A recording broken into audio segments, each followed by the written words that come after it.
Un nombre légèrement plus élevé de résidents mais moins de naissances, la France compte désormais près de 68,4 millions d'habitants depuis le début de l'année, ce qui représente une nouvelle augmentation de 0,3% sur un an, cependant limitée par une baisse significative de la natalité.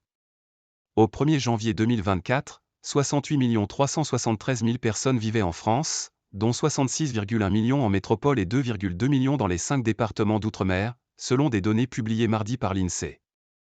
Comme en 2022, la population a augmenté de 0,3%, un rythme de croissance qui ralentit par rapport au plus 0,4% en 2019, 2020 et 2021 et plus 0,5% en 2017 et 2018. Cette croissance de la population est principalement liée au solde migratoire, estimé à plus 183 000 personnes, soit la différence entre le nombre de personnes entrées et celles sorties du territoire. Elle a également été tirée par le solde naturel de la population, à savoir la différence entre le nombre de naissances et de décès. Ce solde, qui s'est élevé à plus 47 000 personnes, a toutefois atteint son au plus bas niveau depuis la fin de la Seconde Guerre mondiale, précise l'Institut national de la statistique dans ce bilan démographique annuel. Une situation qui s'explique principalement par la baisse des naissances, plus rapide que celle des décès. Fécondité en recul.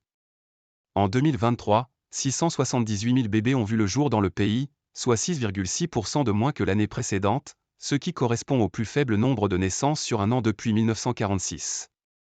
Ce recul de la natalité est surtout dû à la baisse du taux de fécondité, qui s'est établi à 1,68 enfants par femme l'an dernier, contre 1,79 en 2022. Il avait diminué chaque année entre 2015 et 2020, après avoir oscillé autour de 2 enfants par femme entre 2006 et 2014. En 2023, ce taux de fécondité baisse pour les femmes de tout âge, y compris pour celles âgées de 30 ans ou plus, pas ou peu concernées par le recul de la fécondité avant la crise sanitaire. Il y a sans doute énormément de facteurs en jeu, a commenté lors d'une conférence de presse Sylvie Leminet, responsable de l'unité des études démographiques de l'INSEE. Elle cite par exemple le contexte économique de forte inflation et l'enjeu de conciliation entre vie familiale et vie professionnelle qui pourrait refroidir certains d'avoir des enfants.